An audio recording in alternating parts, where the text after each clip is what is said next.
কথা যখন বলছে সাহাবীরা জিজ্ঞেস করলো মান হুম হিয়া ইয়া রাসূলুল্লাহ, হে আল্লাহ রাসূল তারা আবার কারা?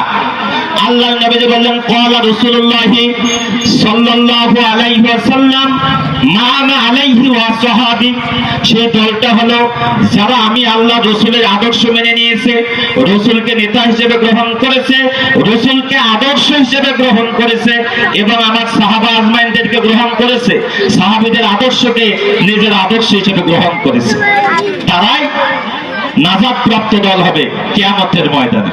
এই দল আবার আওয়ামী লীগ, বিএনপি, জামাত এই দলকে বোঝানো হয়নি। এই দল হচ্ছে আল্লাহ ওয়ালাদের দল, এই দল হচ্ছে ইসলামের দল, এই দল হচ্ছে কোরআনের দল, যে তার জীবনের মিশন এবং ভিশনকে রাসূল এবং আল্লাহকে গ্রহণ করেছে, তারাই সফল হবে। বলেন সুবহানাল্লাহ। নবীজি বলেছেন তারাকতু ফীকুম আমরাইন লান তাদুল্লু মা তামাসসাকতুম বিহিমা কিতাবাল্লাহি ওয়া সুন্নাতে রাসূল। নবীজি বলছেন যে আমার উম্মতেরা কিয়ামত পর্যন্ত কেউ তাদের উপরে বিজয় অর্জন করতে পারবে না যতদিন তারা দুইটা জিনিস ধরে রাখবে। কয়টা? দুইটা। একটা হচ্ছে কোরআন আর একটা হচ্ছে রাসূলের সুন্নাহ। এই দুইটা জিনিসকে যদি আমরা আঁকড়ায় ধরতে পারি তাহলে কিয়ামত পর্যন্ত মুসলমানদের উপরে কেউ নেতৃত্ব আর কর্তৃত্ব খাটাতে পারবে না। কথা বলেন ঠিক কিনা? কিন্তু আমরা ইবাদত রোজা আল্লাহ হালালকে হারাম করে দিয়েছেন। শুদ্ধ ভালোবাসি হারাম, রমজান মাসেও হারাম, কিন্তু আল্লাহ তাআলা রোজাকে দিলেন রমজান মাসে হালালকে হারাম করে দিয়েছেন। কি হালালকে হারাম করলেন? বাকি 11 মাস খাওয়া হালাল, রমজান মাসেও খাওয়া হালাল থাকাটা স্বাভাবিক ছিল, কিন্তু আল্লাহ তাআলা দিনের বেলায় হালালকে হারাম করলেন। বান্দা 11 মাস অনেক খেয়েছো, রমজান মাস দিনের বেলায় খাইতে পারবা না, অথচ এটা 11 মাস হালাল ছিল। এরপরে স্ত্রী মেলামেশা, এটা বাকি 11 মাস হালাল ছিল, কিন্তু রমজান মাস দিনের বেলায় স্ত্রীর কাছে যাইতে পারবা না। তার মানে আল্লাহ তাআলা বুঝালেন তিলকা হুদুদিল্লাহ, এটা আমার সীমারেখা, আমার যারা গোলাম হবে আমি হালালকে হারাম করে দিলাম, ঠিকই আমার বান্দা মানে কি মানে না? তো যারা হালালকে আল্লাহ হারাম ঘোষণার সঙ্গে সঙ্গে বান্দা মেনে নিল, সামিআনা ওয়া আতানা, শুনছে মেনে নিছে, কিন্তু যারা রমজান মাসে রোজা রাখে নাই, এটা আবার কোন মুসলমান? এরা তো রমজানের বাহিরেও আল্লাহর হুকুম পালন করে না, সুদ খায়, ঘুষ খায়, জিনা করে, মদ খায়, গাঁজা খায়, মানুষের সম্পদ মেরে খায়, ইতিমকে ঠগায়, কুকুর খোঁজ খবর নেয় না, বোনকে ঠগায়, এমন মুসলমান আমাদের সমাজে আছে না? এরা 11 মাস এই কীর্তি করে, আবার রমজান মাসে আল্লাহ হালালকে হারাম করে দিল, এরা আবার ওই আল্লাহর কথাকে অমান্য করে দিনের বেলায় খায়। এমন আছে না মুসলমান? আছে। অথচ আল্লাহ তাআলা রাসূল বলেছেন মান সামা রমাদানা ঈমানাও ওয়া ইহতিসাবান গুফিরা লাহু মা তাকাদ্দামা মিন যামবি। নবীজি বলেছেন যেই ব্যক্তি ঈমান আর সওয়াবের আশায় রমজানের রোজা পালন করবে, আল্লাহ রাব্বুল আলামিন তার পূর্বের জিন্দেগীর সমস্ত গুনাহগুলো মাফ করে দেবে। ওই যে আমির আলী ভাই বলেছেন, আল্লাহর নবী বলেছেন, হাদিস শরীফের মধ্যে এসেছে ইন্না ফিল জান্নাতি বাবান ইউকালু লাহুর রায়্যান, জান্নাতের ভিতরে একটা দরজা আছে, যেই দরজাটাকে বলা হয় রায়্যান। বলেন সুবহানাল্লাহ। এই দরজা দিয়ে কেউ প্রবেশ করবে না, কেবলমাত্র শুধুমাত্র রোজাদার প্রবেশ করে। বলেন সুবহানাল্লাহ। নবীজি বলছেন ফারহাতানে ফারহাতুন লিফিত্রিহি, নবীজি বলছেন রোজাদারের জন্য দুইটা খুশির সংবাদ। একটা হলো রোজাদার সারাদিন ক্ষুধার্ত থাকা অবস্থায় আজানের অপেক্ষা করে আর খাবার নাড়তে থাকে। ওই যে আল্লাহ তাআলাকে ফেরেশতারা নিষেধ করেছিল যে আল্লাহ মানুষকে বানান না, এরা আপনার ইবাদত করবে না, আপনার গোলামি করবে না, দাসত্ব করবে না। ইফতারের পূর্ব মুহূর্তে 5 মিনিট বাকি আছে, গোলাম বারবার শুধু ঘড়ির দিকে তাকায় আর ইফতারি নাড়ে। আল্লাহ তাআলা ফেরেশতাদেরকে ডাক দিয়ে বলে, ফেরেশতারা ওয়া ইয ক্বালা রাব্বুকা লিল মালাইকাতি ইন্নী জাইলুন ফিল আরদি খলিফা, তোমরা না বলেছিলা জমিনের মধ্যে মানুষ তৈরি করিও না, এই দেখো আমার গোলাম ইফতারি নাড়ে, আমার হুকুম হয় না দেখি খায় না। বলেন সুবহানাল্লাহ।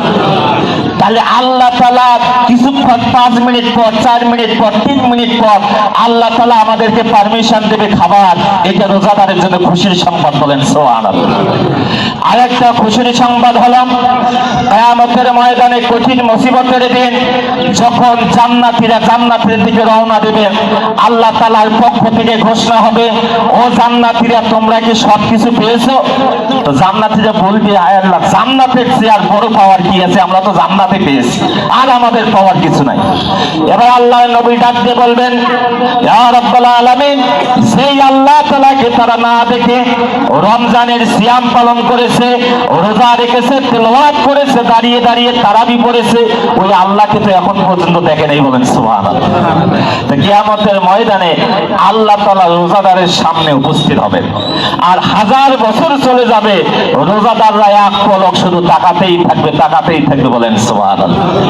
এটা এই পর্যন্ত। এরপরে আল্লাহ তাআলা ওই আয়াতের শেষে বললেন, লাআল্লাকুম তাত্তাকুন। রোজা কেন দিয়েছি? রোজা কিন্তু অন্য অন্য ইবাদতের চেয়ে এটা ব্যতিক্রম।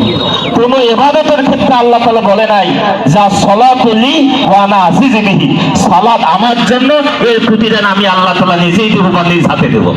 একমাত্র কেবলমাত্র রোজার ব্যাপারে আল্লাহ বলছেন, আস-সাওমুলি ওয়া আনা আজিজু বিহি, রোজা আমার জন্য, এর প্রতিদান আমি নিজেই দেব। আর এক হাদিসে আছে আল্লাহ তাআলা বলছেন, রোজা আমার জন্য, এর প্রতিদান আমি আল্লাহ তাআলা নিজেই। বলেন সুবহানাল্লাহ। আচ্ছা, কোন বান্দার জন্য যদি আল্লাহ নিজেই প্রতিদান হয়, ওই বান্দার আর কোনো সমস্যা আছে? রোজার মূল শিক্ষা হচ্ছে তাকওয়া। কি তাকওয়া? ওই যে আমিনুল ভাইয়ের ছেলে কিছুটা বলছে, আমির আলী ভাই, রেজাউল ভাই বলছে, তাকওয়া কি? রমজানের রোজা ফরজ হয়েছে 2য় হিজরিতে, বদর যুদ্ধ হয়েছে 2য় হিজরিতে। সাহাবীরা এর আগে রোজা দেওয়ার কোনো অভিজ্ঞতা ছিল না, কেবল প্রথম বছর রোজা ফরজ হয়েছে। আমরা এখানে অনেকে আছি 30 বছর থেকে রোজা দেয়, 40 বছর থেকে রোজা দেয়, এমন রোজাদার আমরা আছি না এখানে?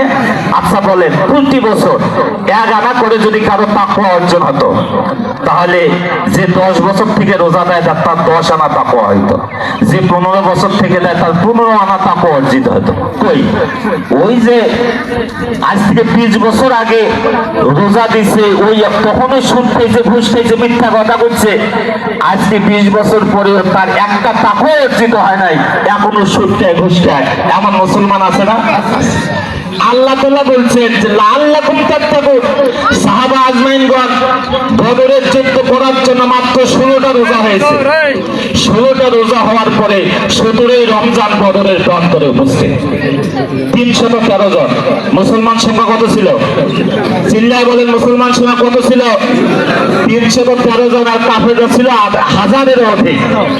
আচ্ছা বলেন, এই 313 জনের মধ্যে ছোট ছোট বাচ্চারাও ছিল। তারা বদরের প্রান্তরে উপস্থিত হয়েছে। আল্লাহ তাআলার হাবিব বারবার আসমানের দিকে তাকাচ্ছেন, কারণ আল্লাহর হাবিব বিশ্ব নবী আল্লাহ তাআলাকে বুঝাতে চাচ্ছেন, আর রব্বুল আলামিন, আমরা তো মাত্র 313 জন, ওরা তো 1000-এর অধিক, আবার রমজান মাস, কেমনে তাদের বিরুদ্ধে যুদ্ধ করব? তাহলে ইসলামের প্রথম যুদ্ধ হচ্ছে বদর যুদ্ধ। বদরের প্রান্তরে উপস্থিত হয়েছে। আল্লাহ তাআলা বললেন, হাবিব, টেনশনের কোনো কারণ নাই। 16টা মাত্র রোজা দিয়েছে তোমার সাহাবীরা, এর আগে রোজার কোনো অভিজ্ঞতা নাই। এই 16টা রোজায় এত তাকওয়া অর্জিত হয়েছে, আমি আল্লাহ তাআলা ফাসতাজাবা লাকুম আন্নী মুমিত্তুকুম বিআলফিন মিনাল মালায়েকাতি মুরদিফিন। বলেন সুবহানাল্লাহ। আমি আল্লাহ এত খুশি হয়েছি, আসমান থেকে হাজার হাজার ফেরেশতা নাজিল করে বদরের প্রান্তরে তোমাকে সাহায্য করব। বলেন সুবহানাল্লাহ। তাহলে বদরের প্রান্তরে কাফেরদের বিরুদ্ধে আবু জাহেল, উতবা, সাহেবা, ওলীদ বিন মুগরাদের বিরুদ্ধে ইসলামের বিজয়ের পতাকাকে ছিনিয়ে আনার জন্য হাজার হাজার লক্ষ লক্ষ মুসলমানের দরকার নাই, 313 জন পাক্কা ঈমানদার হলেই আল্লাহ তাআলা বিজয় দান করবে। বলেন সুবহানাল্লাহ। সম্মানিত হাজিরিন, আজকে ওই যে ইরানের মধ্যে ইসরায়েল আমেরিকা হামলা করতেছে, ইরান একাই জবাব দিচ্ছে।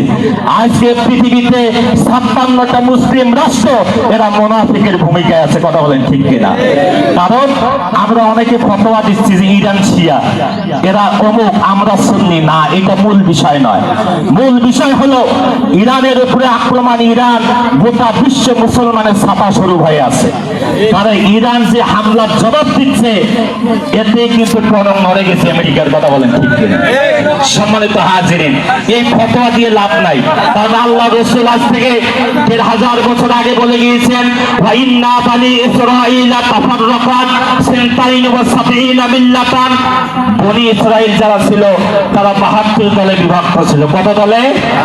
৭২ দলে। নবীজি বললেন, তাফতারিকু উম্মতি আলা সালাসি ওয়া সাবঈনা মিল্লাতান। আমার উম্মত যারা হবে তারা ৭৩ দলে বিভক্ত হবে। কয় দলে?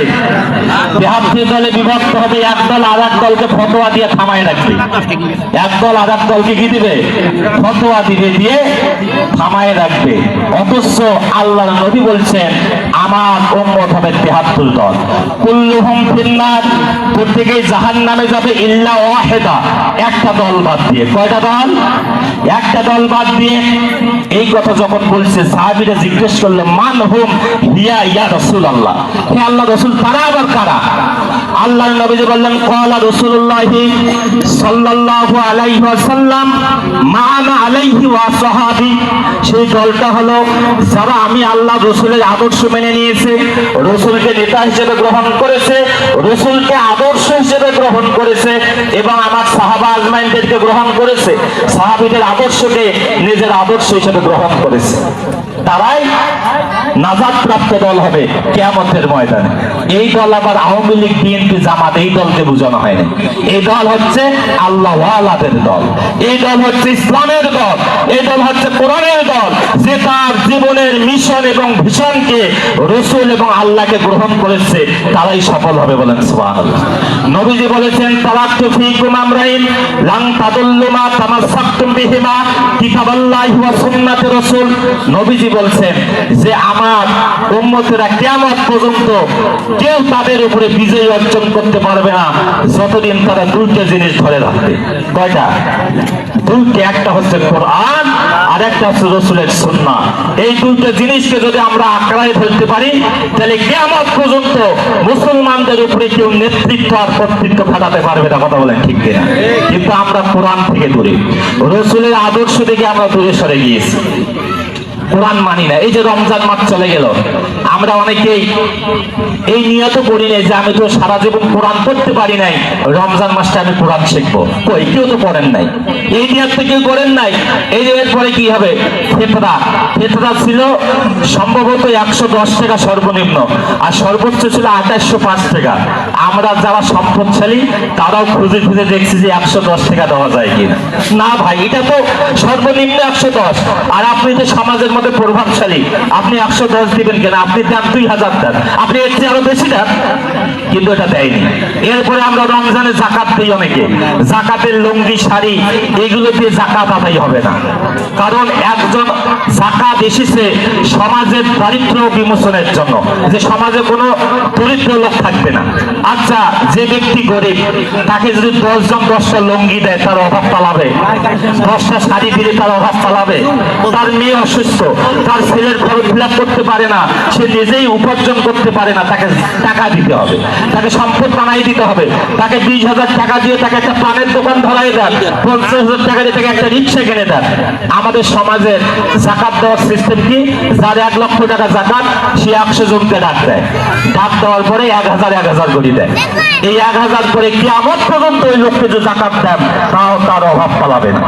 বরং ১,০০,০০০ টাকা আপনি ২টা লোককে বাছাই করবেন, পরিকল্পনা করে যে আমার এলাকায় এই ২টা লোক সবচেয়ে গরিব, আগে এই ২টাকে স্বাবলম্বী করব।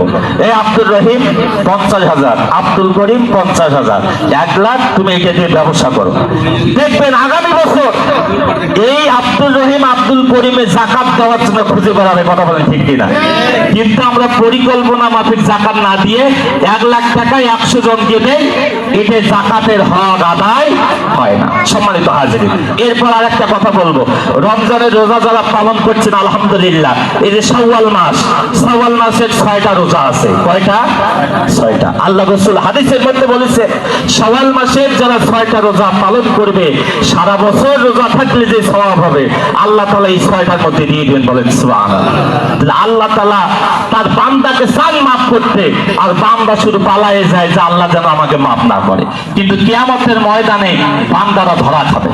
তারা বলবে ওয়ালাউ তারা ইজিল মুজরিমুনা নাকিসু রুসিহিম ইনদা রাব্বিহিম।